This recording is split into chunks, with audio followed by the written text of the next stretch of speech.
Hello, everyone. My name is Michael Lindeman. I'm a PhD student here at the Regal at Virginia Tech. So I'm here today to talk about my poster, Igniting Precision, Amplifying Wildfire Prediction in Diverse Regions via Teacher-Student Model Fusion. This was actually based off of a paper that I submitted to the International Conference on Machine Learning Applications. It was also accepted. So I'm originally from Alaska, and Alaska is very vulnerable to wildfires. Alaska has a lot of very fire-prone boreal forests, so we have extreme fire behavior. As part of that, also with the large mountains that we see in Alaska, you get generally very high winds, so these can whip the wildfires up into a frenzy very quickly. We also have a lot of rural communities that are very dependent on electrical supply for their year-round food supply, right? So you can imagine like if someone is a native Alaskan and they're hunting and they're fishing all summer to fill up their freezers, right, for wintertime, and then all of a sudden a wildfire comes in and knocks out power, their freezers warm up, and then all of a sudden they don't have enough food for wintertime, right? It can turn into a very bad situation very quickly. So Alaska is a very unique environment, right? So originally we tried some pre-trained models and some sort of generic models on this data set. So what we ended up finding was that existing models do very poorly on Alaskan data. It's down to our very diverse vegetation types and climates. And then also due to Alaska's very high latitude, getting satellite data can be very challenging. Luckily, we have the system called the Landsat satellites, and they're in a very nearly polar orbit. And so we get brand new imagery over the entire state roughly once a week-ish, approximately. So again, we tried pre-trained models on the Alaskan data and we figured out that did not work out, right? So what we ended up doing was we're like, okay, can we do something different and we can maybe transfer some knowledge from a different area to Alaska, right? So, excuse me. So I went out and I went to Kaggle and I found this data set that was put out by the Canadian government, consisted of about 43,000 images, which were importantly all labeled already. So they were labeled either wildfire or no wildfire. And so the images that were wildfire were images where there had at some point in the past been a wildfire. So if we look at the left-hand image here, you can see that the wildfire scars are pretty recent here. So maybe in the last 1 to 2 years, probably, right? The middle image, there's a scar directly in the middle of that middle image, but it's starting to fade a little bit. So that wildfire maybe happened a few years ago, right?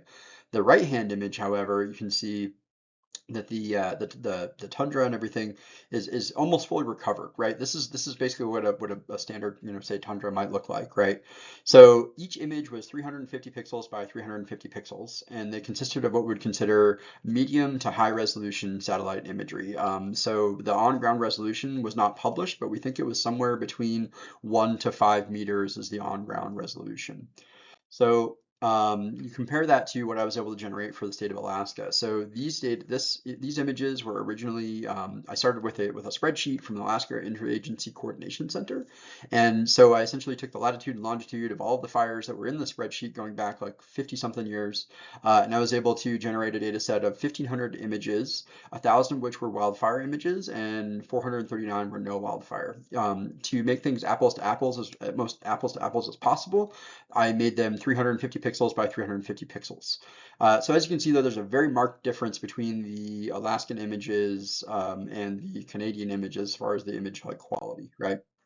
So here is a principal component analysis. So this is essentially a dimensionality reduction, and it shows the first two principal components. This essentially talks about or looks at like what is the machine learning models, what are they seeing when they look at these two data sets, right? So as we can see from the Canadian data, the Canadian data is fairly differentiable, right? Like it's very separate, right? So it's easy for the machine learning models to separate these two data sets. The Alaskan data, however, is much more smashed down on top of each other, right? And so that explains why we're seeing such a hard time with some of these models, which were doing really well on Canadian data. On the Alaskan data, they don't do nearly as well.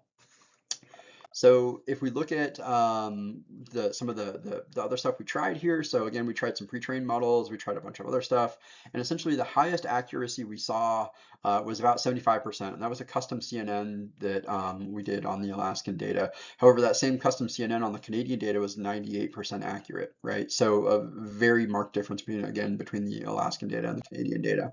So what do we do? Well, we ended up doing what's called a teacher-student model fusion. A teacher-student model fusion, essentially, I like to think of it like a parent teacher up here kind of passes its traits down, right? So this model was trained on the Canadian data, right? And it passed its traits down to sort of its children, right? And so by doing this, we were able to see a marked improvement in the performance on the Alaskan data set, right? So here, if we look down at our, essentially this bottom row here, you can see the best performance we were able to get using this method. We were able to get almost a 90% accuracy and a 91.68% F1 score. So doing way better than what we were seeing before. So can we improve this further? And also looking at some more of our experimental results, we are still seeing a fair number of false negatives, and we think we can get that down a little bit further by using some of the stuff we're going to talk about here. So what we think we can do now is use the multispectral aspect of the Landsat satellites. And so essentially, we think that by doing this, we can improve our prediction capabilities on this Alaskan data here. The next thing we also want to do is we want to run this model in real time continuously over the entire state of Alaska. And we want to be able to sort of learn as it does this, right? So there's quite a few improvements and future works that need to be done here. So thank you so much for your time, and if you have any questions, please feel free to email me.